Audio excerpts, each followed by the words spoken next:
Playmobil, en avant les histoires.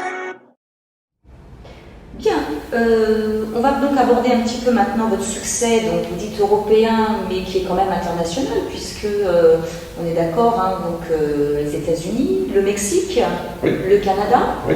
Donc, quels sont en fin de compte les autres pays éventuellement que vous viseriez Alors, à l'export? On doit être présent aujourd'hui à peu près dans 90 pays au monde. On a une douzaine de filiales. Pourquoi? Parce que le cycle de développement de Playmobil dans un pays passe d'abord par le fait d'introduire la marque. Et pour introduire la marque, généralement on cherche un distributeur ou on cherche un grossiste qui lui-même a la connaissance du marché local et qui va accepter d'ajouter dans sa liste de marques détenues la marque Playmobil. Ça, c'est un des challenges de l'export qui est extrêmement important et qui est en même temps délicat, c'est de trouver les bons partenaires locaux. Alors j'allais y venir, j'allais dire quelles sont les difficultés que vous trouvez. Ben Voilà, donc, trouver le bon distributeur. trouver le bon distributeur, c'est particulièrement difficile sur Playmobil parce que, contrairement par exemple à d'autres marques qui fondent beaucoup leur efficacité sur, par exemple, la publicité, donc en créant la demande par un fort investissement publicitaire. Là, c'est un petit peu plus facile pour le grossiste parce qu'il va avoir ce modèle dans lequel la marque va venir investir beaucoup en termes de publicité, et lui, en gros, il doit assurer la distribution du produit auprès des différents magasins ou vendeurs.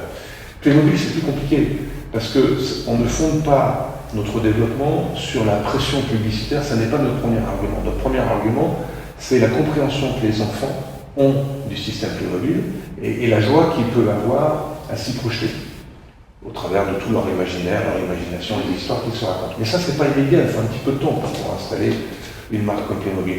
Et là réside la difficulté, c'est de trouver le bon partenaire avec lequel on va pouvoir s'inscrire dans la durée pour pouvoir installer correctement la marque Playmobil, de lui donner la chance de pénétrer un marché dans un contexte en plus de distribution qui, partout dans le monde, est un contexte de plus en plus exigeant et où les clients demandent des retours sur investissement qui sont très rapides.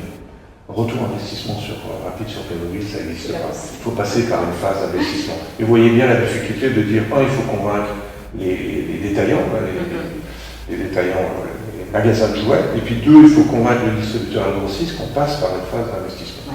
Mais une fois qu'on est passé par là et que le développement commence, généralement la phase suivante, c'est l'ouverture d'une filiale. Parce que l'ouverture d'une filiale permet au groupe de faire les investissements qu'il sait devoir faire, de pouvoir opérer l'ensemble des actions de pénétration dans le marché qu'un grossiste n'a pas la possibilité de faire parce que généralement il se retrouve avec un portefeuille de marque qui est assez large. Vous avez dit 90 pays. À peu près, oui. Vous êtes en Asie? On est en Asie et c'est d'ailleurs un objectif important pour nous de nous développer en Asie et prioritairement évidemment en Chine. Voilà, alors c'était la question que j'allais vous poser. Est-ce que ça fait partie de vos objectifs à venir? Bien sûr, parce que c'est un potentiel de développement pour la marque qui est extrêmement important. Quand on prend en fait aujourd'hui la configuration de la marque, je vous disais on est principalement une marque européenne, et y compris en Europe, on a deux types de produits, de pays, pardon. On a des pays qu'on va qualifier nous de matures, par exemple l'Allemagne, la France, le Benelux. Ce sont des pays où la marque a environ 7% de part de marché. L'Espagne est en train de rentrer dans ce groupe de pays. Et puis vous avez des pays dans lesquels la marque a encore un très fort potentiel de progression. L'Italie, on pèse 1% du marché, l'Angleterre, on pèse 1% du marché. Donc c'est encore des potentiels de croissance territoriaux qui sont importants.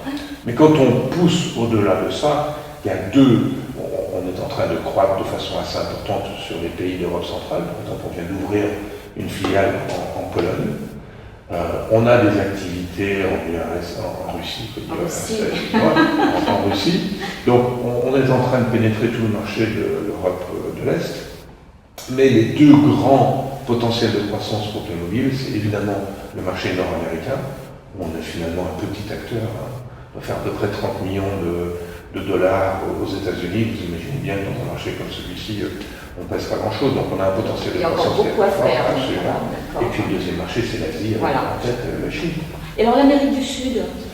Alors l'Amérique du Sud, on est présent par des distributeurs. On pilote un peu ça à partir aussi du Mexique et un peu aussi à partir de l'Espagne.